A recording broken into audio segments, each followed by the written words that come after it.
दोस्तों, मैं आज आपसे पत्रकारिता की बात नहीं करूंगा। मैं आपसे भाषाओं के बारे में बात करूँ। तो भाषा जैसी चीज जो, उसमें ऐसी क्या खास बात है जिस पर हम 18 मिनट जाया करें, ये आपके दिमाग में आ सकता है। संसार में इस समय एक जो आकलन है, सबसे ताजा आकलन इस साल फरवरी तक का, वो है कि 7,139 भाषाएं हैं। इसके साथ ही ये भी हमें मालूम, ये भी मैं बताऊंगा आपको, कि बताना चाहूंगा कि हर 15 दिन में एक भाषा संसार में कहीं ना कहीं मर जाती है। इन 7,139 भाषाओं में 40% भाषाएं संकटग्रस्त हैं, यानी एंडेंजर्ड हैं। और आधा संसार सिर्फ 23 भाषाएं बोलता है। लेकिन जो दुनिया के बड़े चिंतक हैं वो ये मानते हैं कि जिस तरह से संसार में जैव विविधता यानी बायोडाइवर्सिटी जितनी जरूरी है हमारे इस पृथ्वी के जीवन के लिए, हम सब के लिए, कि उससे भी ज्यादा हमारी भाषिक विविधता यानी लिंग्विस्टिक डाइवर्सिटी वो संसार के लिए जरूरी है।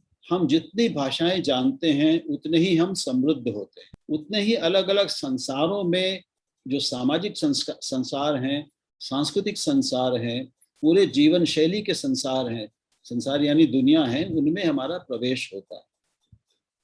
और जो जितनी कम भाषाएं जानता है वो दिमागी तौर पर उतना गरीब है। भाषाएं हमारे संसार के, हमारे दिमाग के, हमारे जीवन के क्षितिजों का विस्तार करती हैं।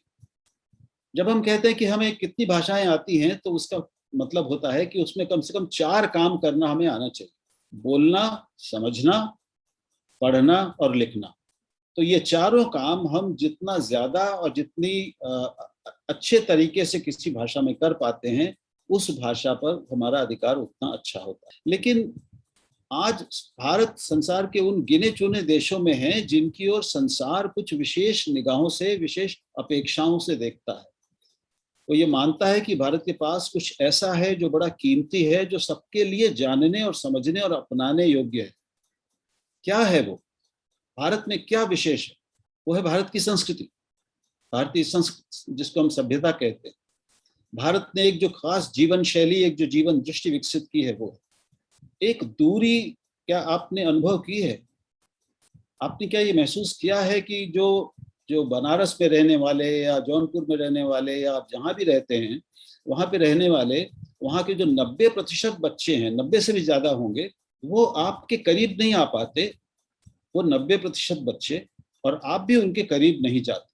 और उसका एक बहुत बड़ा कारण है कि आप एक ऐसी भाषा के क्लब में आ गए हैं जो दूसरी भाषाओं को, जो भारत की ही भाषाओं को बोलने वालों को बाहर रखता है अपने से। मैं दोनों भाषाओं में रहता हूँ, जीता हूँ, इसलिए मैं अपने अनुभव से जानता हूँ कि ऐसा होता है। मैं आपसे ये कहना चाहता हूँ कि मैं जो भाषा को लेकर काम करता हूँ, सोचता हूँ, बोलता हूँ, लिखता हूँ, उसके केंद्र में है अंग्रेजी। और मैं आज आपसे अंग्रेजी बनाम भारतीय भाषाओं की बात करूंगा। मुझे 20 साल से, मैं लगभग 20-25 साल से ये चीख चीख के कह रहा हूँ, और जहां मौका मिलता है, जो मुझे बुलाता है, मैं उसको ये कहता हूँ कि अगर ऐसे ही हालात रहे तो भारत, जो दुनिया में एथनोलॉग के अनुसार चौथे नंबर पर है भाषा विविधता में, यानी लिंग्विस्टिक डाइवर्सिटी में, यानी जहां सबसे ज्यादा बड़ी संख्या में भाषाएं हैं और भाषाएं एक देश की संपत्ति होती, वो भारत की भाषिक विविधता अगले 50 सालों में घटकर आधी से भी कम हो जाएगी। पिछले 50 सालों में ये भारत सरकार की शिक्षा, जो अभी नई शिक्षा नीति आई है, वो अगर आपने पढ़ा होगा, और प्रतिमा जी ने और बाकी दोनों, मधोक जी ने तो पढ़ा होगा, वो ये बताती है कि पिछले 50 साल में भारत की 200 भाषाएं मर गईं। यूनेस्को कह रहा है कि भारत की 197 भाषाएं मरने की कगार पर हैं, मरने वाली हैं। दे आर नियर एक्सटिंक्शन, विनाश की कगार पर। और मेरा डर ये है कि दोस्तों, ये भोजपुरी है या जो हिंदी है, जो आज संसार की सबसे तीसरी या चौथी सबसे बड़ी भाषा है, कुछ लोग तो उसको संसार सबसे बड़ी भाषा मानते हैं संसार में, कुछ ऐसे हिंदी के हमारे मित्र भी हैं, लेकिन वो तीसरी या चौथी तो है ही, मैंडेरिन, इंग्लिश, स्पेनिश के साथ साथ। वो भी एक जीवंत भाषा के रूप में नहीं बचे। और मैं ये सोचकर डर जाता हूँ, ये एक बुरे सपने की तरह मुझे जगा देता है, शायद अगले 50 साल बाद जब हम अपनी आज़ादी के 100 साल मना रहे होंगे, 25 साल बाद ही ये मौका आएगा, और उसके थोड़ा और आगे चले जाएं, तो भारत का ज़्यादातर पढ़ा लिखा जो भारतीय हैं, आप लोग बड़े हो चुके होंगे और आपके बच्चों भी, शायद बच्चे भी आ रहे होंगे, वो अपनी सारी भाषाओं को भुलाकर, किनारे करके, नज़रअंदाज करके सिर्फ एक भाषा अंग्रेजी में बोल, पढ़ और लिख रहे होंगे। अपने जिंदगी के सारे गंभीर काम सिर्फ एक भाषा में कर रहे होंगे। और ये जो हमारी भाषाएं हैं, 22 बड़ी भाषाएं हैं, वैसे उसके अलावा 1600 भाषाएं हैं और अनगिनत भाषाएं हमारे यहाँ। ये वो भाषाएं हैं जिनमें, जिसे हम भारत और भारतीयता कहते हैं, भारतीय संस्कृति कहते हैं।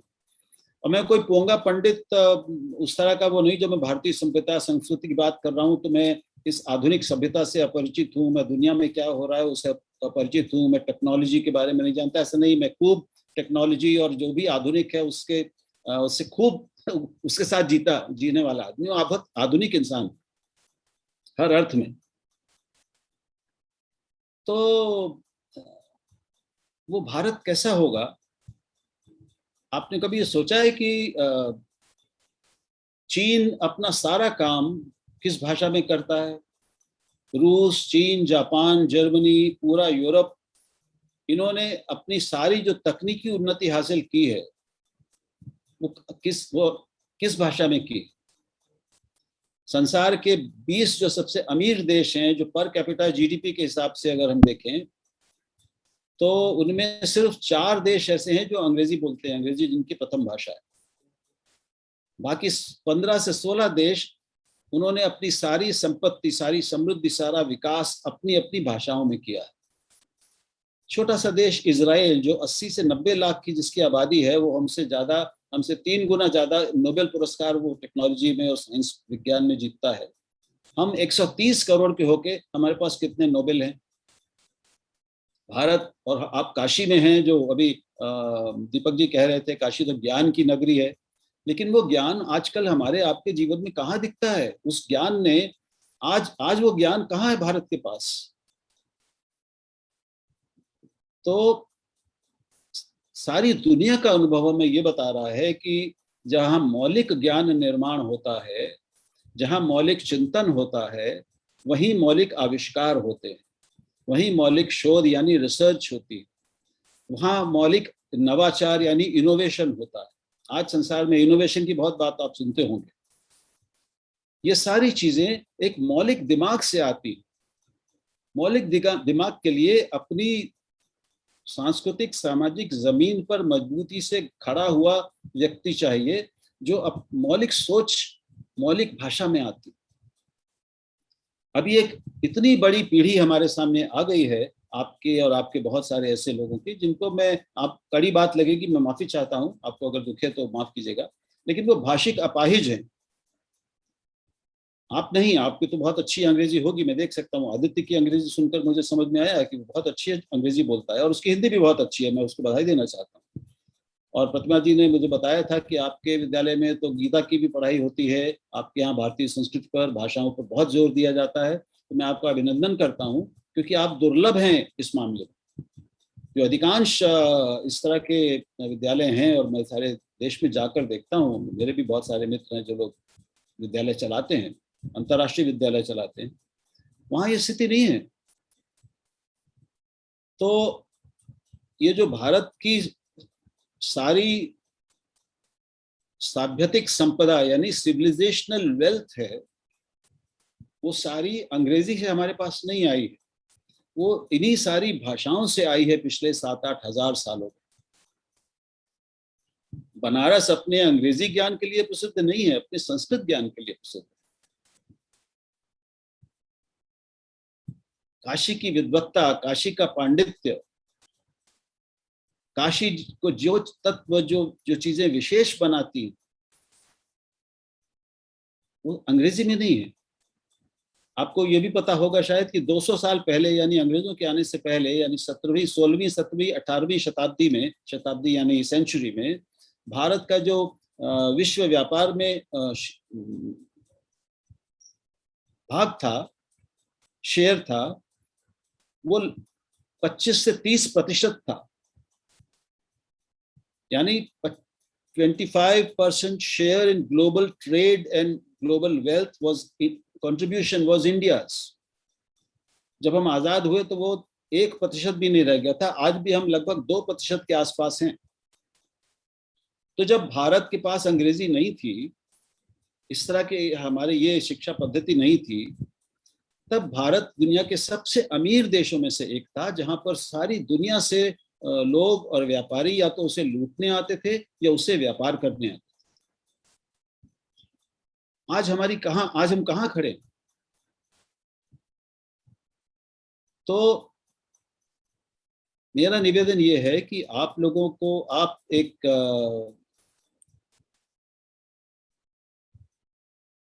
शायद आखिरी पीढ़ी होंगे जो भारत को भारत बनाए रख सकता है, अगर आप और आपके शिक्षक, आपके माता पिता भी आपके और हमारी जिंदगी में, भारत की जिंदगी में भाषा के महत्व को समझें, भाषाओं को बचाने की जरूरत को समझें।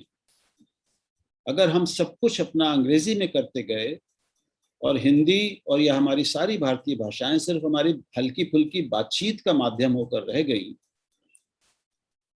हमने उसमें पढ़ना कम कर दिया, हम उनमें लिखने में अक्षम हो गए, तो जैसे आज हम एक नकलची देश के रूप में जाने जानते हैं, एक मौलिक रचना करने वाले, मौलिक आविष्कार करने वाले देश के रूप में नहीं, ऐसे ही हम बने रहेंगे। भारत के पास अपार प्रतिभा है। आप सब लोग विश्व विजय करने की क्षमता रखते हैं, आप में इतनी प्रतिभा है। भारत की प्रतिभा का लोहा दुनिया भी मानती है। भारत से गए हुए लोग, हम जानते हैं कि गूगल के सीईओ कौन है और माइक्रोसॉफ्ट का सीईओ कौन है, और ऐसे तमाम बड़ी से बड़ी कंपनियां हैं जहां पर भारतीय चमत्कार कर रहे हैं। लेकिन आपको क्या पता है कि टाटा सन्स के चेयरमैन हैं चंद्रशेखरन, वो चेन्नई के, तमिलनाडु के एक सरकारी इंजीनियरिंग स्कूल में पढ़े हैं और शुरुआत में गांव में पढ़े थे, तमिल माध्यम में। क्या आप जानते हैं कि डॉक्टर अब्दुल कलाम एक तमिल माध्यम स्कूल में पढ़े हुए थे? अभी भारत को सबसे ज्यादा दुनिया में जो गौरव दिलाया है जिन खिलाड़ियों ने हमारे टोक्यो ओलंपिक्स में, उनमें से 80 से 90% अंग्रेजी नहीं जानते, अंग्रेजी बोलते नहीं। वो अपनी अपनी भाषाएं बोलने वाले लोग हैं, चाहे वो चामू हो, चाहे वो हमारे नीरज चोपड़ा हो। तो प्रतिभा का भाषा से कोई संबंध नहीं है। प्रतिभा हर भाषा में, हर भाषा क्षेत्र में पैदा होती है। लेकिन दुर्भाग्य से इस देश ने अंग्रेजी को एक ऐसा अपने स्तर पे बिठाया है, अपने औपनिवेशिक अनुभव के कारण। औपनिवेशिक अनुभव यानी हमारे जो कॉलोनियल एक्सपीरियंस रहा है भारत का। आप जानते हैं कि हम गुलाम रहे हैं, हम कॉलोनी रहे हैं। जिन्होंने हमें गुलाम बनाया, अंग्रेजों ने, उन्होंने अपनी भाषा भी हमारे ऊपर थोपी, अपनी शिक्षा पद्धति हमारे ऊपर डाली। उम्मीद थी कि जब भारत आजाद होगा तो वो अपना काम, अपनी जिंदगी अपनी भाषाओं में जिएगा और अपनी भाषाओं की ताकत पर खड़ा होकर आगे बढ़ेगा। लेकिन भारत ने शुरू में ही एक अंग्रेजी की बैसाखी ऐसी ला दी जिस पर आज हम और आप जैसे लोग गर्व कर सकते हैं। लेकिन हमारे जो 90% लोग हैं, हम उनसे दूर हो जाते हैं। उनकी हिम्मत नहीं पड़ती हमारे पास बात करने के लिए। अभी अभी आप लोग, आप भाग्यवान हैं कि आप सनबीम जैसे विद्यालय में पढ़ रहे हैं। आप भाग्यवान हैं कि आपके माता पिता या तो इतने संपन्न हैं या उन्होंने कुछ भी करके, संघर्ष करके आपको एक ऐसे संपन्न अच्छे विद्यालय में भेजा है। आप इस देश के 1% से भी कम उन बच्चों में हैं जिनको ये सौभाग्य मिला है। बाकी लोगों का क्या होगा जो आपके हम उम्र हैं, आपकी उम्र के बच्चे हैं? क्या उनके पास आपसे कम प्रतिभा है? ऐसे बिल्कुल नहीं है। हो सकता है आपसे ज्यादा हो, क्योंकि उनके पास आपसे ज्यादा भूख होगी। क्योंकि जहां अभाव है वहां भूख ज्यादा होती है, जहां भूख है वहीं ताकत होती है, वहीं संघर्ष होता है, और जहां संघर्ष होता है वहीं सफलता होती है।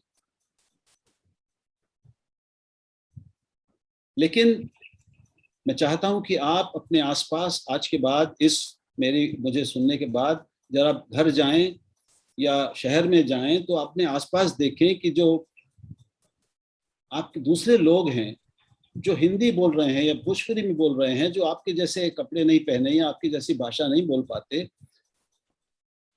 आपकी जिंदगी में उनकी कोई जगह है क्या? कितनी जगह है? क्या आप उनको बराबर इज्जत दे पाते हैं? क्या भीतर से आप उनको उस आदर के साथ, उस समादर के साथ देख पाते हैं जैसे आप अपने दोस्तों को देखते हैं? ऐसा नहीं होता। वो आपकी अंग्रेजी से डरते हैं, वो आपके एक्सेंट से डरते हैं, आपके पास आने में उनको संकोच होता है। और ये एक इतनी खतरनाक विभाजन रेखा इस देश में बटी हुई है कि एक संपन्न बड़े लोगों की, प्रभु वर्ग की भाषा है, और दूसरे जो वंचित हैं वो भाषाओं के लोग हैं। और इसने इस देश की 90% प्रतिभा को कुंठित किया हुआ है, उसको आगे बढ़ने से एक सीमा के बाद रोका हुआ है। ये जिसको अंग्रेजी में हम कहते हैं ग्लास सीलिंग है। ये इस ग्लास सीलिंग के पार वही जा पाता है जो अच्छी अंग्रेजी बोल लेता है। उसकी समझ कैसी हो, वो इंसान कैसा हो, उसका चरित्र कैसा हो, मेहनत कर सकता हो कि नहीं, मौलिक चिंतन की क्षमता हो या नहीं। लेकिन इन सब का उतना महत्व नहीं है जितना एक भाषा, एक खास लहजे में बोल पाने की क्षमता। मैं चाहूंगा कि आप अधिक से अधिक भारतीय भाषाएं सीखें। आपकी जो भी अपने घर की भाषा है, आपके शहर की, आपके जिले की भाषा है, उसको भी आप उतनी ही इज्जत दें और अपनी जिंदगी में उसको जगह दें, उसमें पढ़ें और कोशिश करें और उसमें अपने को अभिव्यक्त करने की, उसमें लिखने की भी। और आप पाएंगे कि एक नया संसार आपके सामने खुल गया है, एक ऐसा संसार जिसने आपके परिवेश को, आपके पूरे परिवार को, आपके दादा नाना को, आपके माता पिता को बनाया है। भाषा हमारी चेतना का निर्माण करती है। भाषा सिर्फ कहने सुनने और एक संवाद का माध्यम नहीं है। भाषा हमारी चेतना का निर्माण करती है, और हमारी जब भाषा बदलती है तो हमारी चेतना बदल जाती है। जब हमारी चेतना बदलती है तो हमारा सब कुछ भीतर से बदल जाता है। हमारी जीवन दृष्टि बदल जाती है, जीवन शैली बदल जाती है, हमारे सपने बदल जाते हैं, हमारे पसंद नापसंद बदल जाती है, हमारे स्वाद बदल जाते हैं, हमारे दोस्त और हमारा सामाजिक दायरा बदल जाता है।